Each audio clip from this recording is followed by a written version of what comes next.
To tell us about what they're doing at NextDoor and what they've been founding in their AI development is Chihi. He is the head of AI and VR engineering at NextDoor.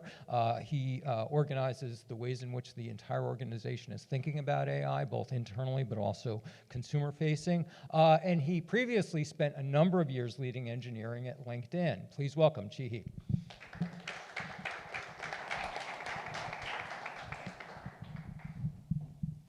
Hello. Thank you, everyone. So my name is Chi. I'm the head of AI at NextDoor. So I'm leading the data platform, data science, and the machine learning teams at NextDoor. Before, I joined NextDoor last year, and before that, I worked for LinkedIn for almost 9 years. So I wonder, am I the only engineer in this group, in this room? So if so, actually, please forgive me if I don't speak your language.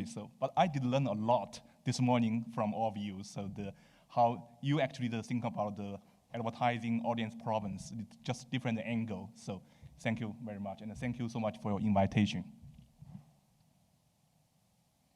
All right, so NextDoor is the neighborhood network. So we are a purpose-driven company. We try to cultivate a kind world, so actually everyone has a neighborhood to rely on. So today, we operate in 11 countries, and we have 8 million verified neighbors. They are real people with the real physical address. And 1 and 3 households in the US enrolled our system, and we have more than 300,000 neighborhoods globally, and we have more than 50 million business recommendations. So just curious, actually, how many of you have the NextDoor account? Okay, so this is definitely more than I expected. Please actually register NextDoor and include, help us. Thank you very much. So I want to start from the history of the generative AI, because this is my main topic today. So generative AI was introduced in 1966, a long time ago, at MIT. So Josephson actually, he created the first chatbot called the Eliza, and it can talk like a human with you. But all the responses are pre-programmed. So if the Eliza cannot understand your question, they just redirect the question back to you. So from the screen, you can see one example, actually, that I personally had a conversation with the Eliza. So you can see the conversation. I said, hey, I'm Chi. I'm sick today. And the Eliza can say something to try to comfort me.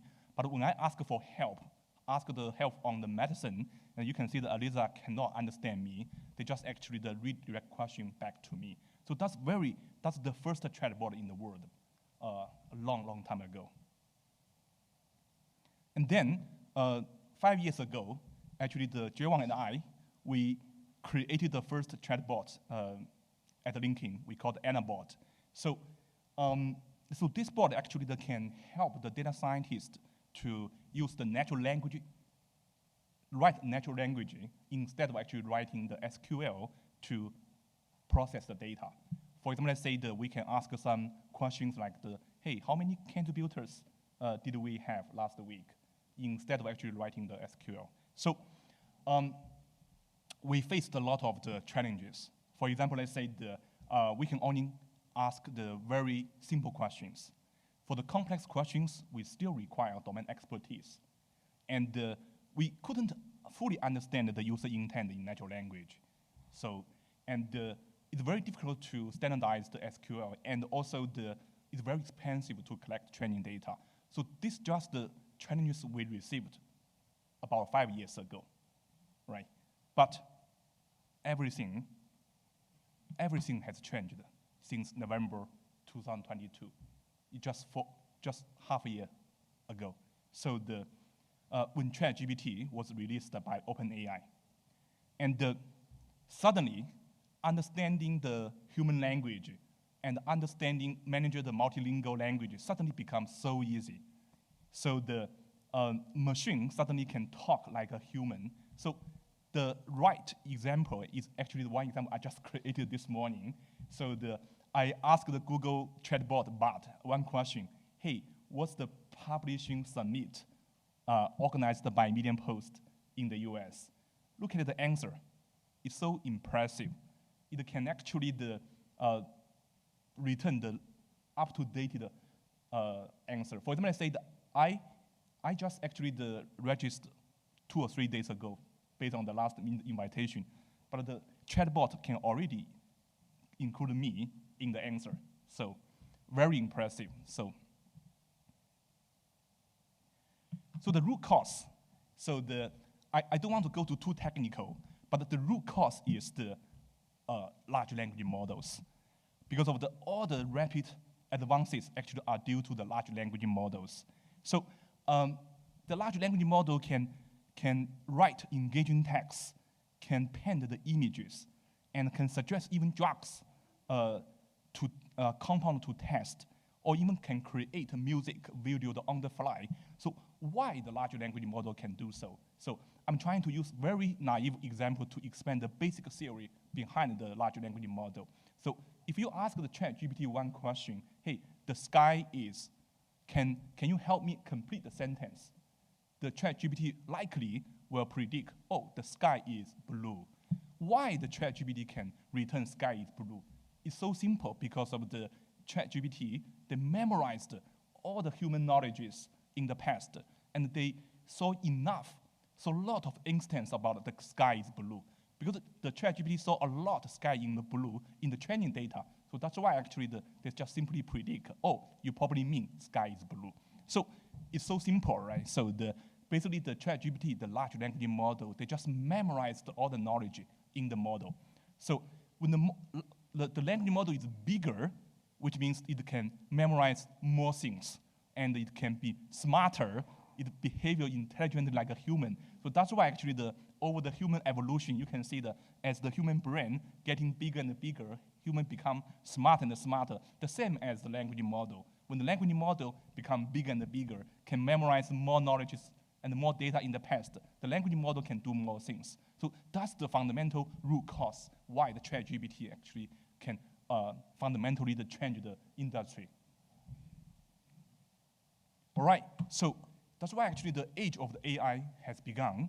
As you can see, there are so many applications. They used a few months or even a few years to reach 1 million users, but ChatGPT only used 5 days to reach the 1 million users. That's so impressive. So I personally agree with Bill Gates is the AI, the change of AI is similar as the internet or mobile. So it's the same level of the change. So,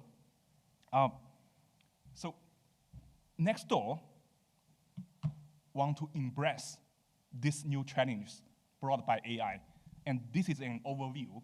So our strategy has 3 parts. The first one is we want to integrate the generative AI through the platform to promote a more engaging and positive experience for neighbors globally, right? So we are a kindness platform. We want to promote kind conversations. So that's number 1, neighbor experience. Number 2, we want to use the generative AI to improve our internal operation productivity. So that's number 2. And number 3, of course, the NextDoor is operating the unique local knowledge graph in the world, and we want to build creative applications upon our unique local knowledge graph. So those are the 3 strategies we are trying, and I'm going to go through of them quickly, and using the kindness reminder as the focus as a case study. So, okay, kindness reminder. So what does this mean? This means we leverage the ChatGPT to rephrase the hurtful or harmful comment from neighbors. So if you wrote some potentially hurtful and harmful content, we pop up something, hey, this is a revision automatically created by ChatGPT, and ask you to accept it. So today we already launched this feature in 4 countries, including the US, Canada, UK, and Australia. So as you can see, this is the old system we launched 4 years ago without the AI assistant. So we can trigger the kindness reminder, but we don't give you any suggestions. You just add it by yourself, right? So there are some numbers. Basically, 20% of your people, 19 actually, edit, right? So, but with AI assistant, you can see we automatically rephrased your post, your comments, and you just need to click accept, right? Of course, to make sure the user is authentic, right? So we also allow the user to edit further, right? So this is our kind of reminder. As you can see, so far around 10% of the users who actually accepted our suggestions. And we also ask the user to report the problems if they don't like this. And roughly, you can see the very small portion, 0.014% of the user have given feedback, either about actually the meaning has been changed, or actually they don't feel this doesn't make sense. So very, very small portion of the user actually reported the problem, and 10% of the user accepted our suggestions. So this is our kindness reminder, and we have some other apps actually leverage the ChatGPT. For example, let's say we have post assistant. We can ask you to rephrase the post. Doesn't matter your post is unkind or has hurtful or harmful content or not. We just help you to rewrite the post in an automatic way, so potentially your neighbors has a higher chance to engage with you. So we call this post assistant. And again, we launched this in US, UK, and including both neighbor and the business pages. So we also use the GPT to do the viral content sharing. What does this mean? This means that if you see a post, if you want to share the post with your friend, your contact, right? So we automatically generate an email, and that email actually summarize the content of this post. So, and you can share this email with your friend, and this can help your friend be more engaged. Or if your friend is not a NextDoor user, this can help your friend actually register our site. So we also do a lot of things to improve our internal productivity. For example, let's say we have a lot of employees are working on the trust and the safety, right? We need to manually review all the posts to make sure there's no safety problem. But in the past, we used SQL to write those rules. But today, we can use the natural language to describe, okay, this is the trust and safety rule, and then we automatically transfer the natural language to the SQL. So that's the trust and safety assistant. And there are more. For example, let's say we automating the customer service, because we have a help center. If a user has questions about NextDoor, you can go to the help center to find answers. But in the future, you can just ask natural language questions. The bot can automatically return the answer to you without actually searching the help center. So we are automating the customer service, and we are also optimizing our machine learning models because of the ChatGPT, significantly improve the productivity of training the machine learning models. And we are also doing the topic modeling. What does this mean? This means this can help us understand the content of the post much, much better. So one use case is for example, let's say we send a lot of email to the user. We say, hey, you missed 3 posts you didn't read. But in the past, we can only say you missed 3 posts about FIDA service. But today, with the help of the ChatGPT, we can say, you missed the 3 posts about cleaning service, which is much more, granular to understand the content. All right, so those are our existing effort we have done so far, and we worked far, but not far enough. We want to actually leverage our unique local knowledge graph to create more unique applications. So imagine every day when you wake up, you have one AI neighbor who can talk to you to help you solve all the problems you faced in your community, or actually you have an AI business assistant who can help you actually, let's say, book a restaurant or find some plumber, or imagine you have an AI agency who can help you understand what happened announced by the public agency. So all these things are possible if we can build our own large language models on top of our unique local knowledge graph. So I just actually feed what I just told you into the AI, and the AI actually automatically generated this image for me. You can see the right image was generated by AI. It pictured the vision I just told you. Basically, we have multiple AI bots and surrounding a neighborhood. So that's our vision in the future. And we believe actually the generative AI has the potential to transfer the content creation and also transfer the user interaction with the platform. So, and we are able to leverage our local knowledge graph to further build a kind world. And thank you very much. Chi, thank you. It's really, really interesting work. Anybody have a quick question for Chi?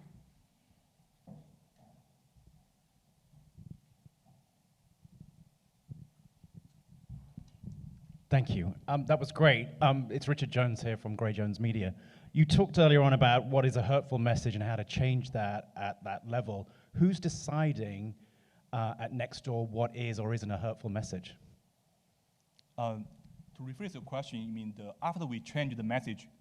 No, before, when you see a hurtful message, yeah, and you're kind of trying to stop that from being hurtful, yeah, before it gets posted, who's deciding what is a hurtful message or what that, what that bullying message might be or that hurtful message to that person? What's the decision making around what is hurtful? Yeah, so NextDoor, right? So first we hired more than 200,000 local content moderators from the different communities, and those people can help us actually moderate the content.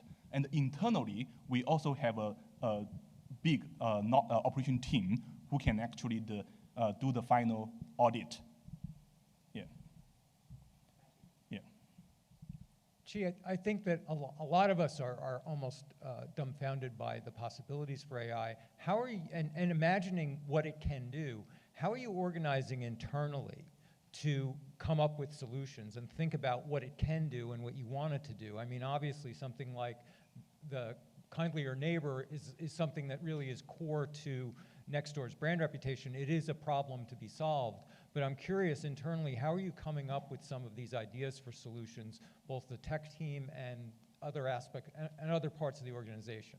Yeah, so operational-wise, we organized multiple hackathons across the entire company and ask everyone to propose ideas, right? That's how operational-wise. But then actually in terms of actually the actual idea, because we know for over the decades, right? So the machine learning is very good at personalization, but machine learning is not as good as a human being in terms of the content creation. But generative AI changed this. So generative AI is super good at content creation. So that's why actually a lot of ideas actually are surrounding the content creation. Chi is going to be leading a roundtable in about 2 minutes on this very topic. Chi, thank you so much for coming out and sharing that. Thank you.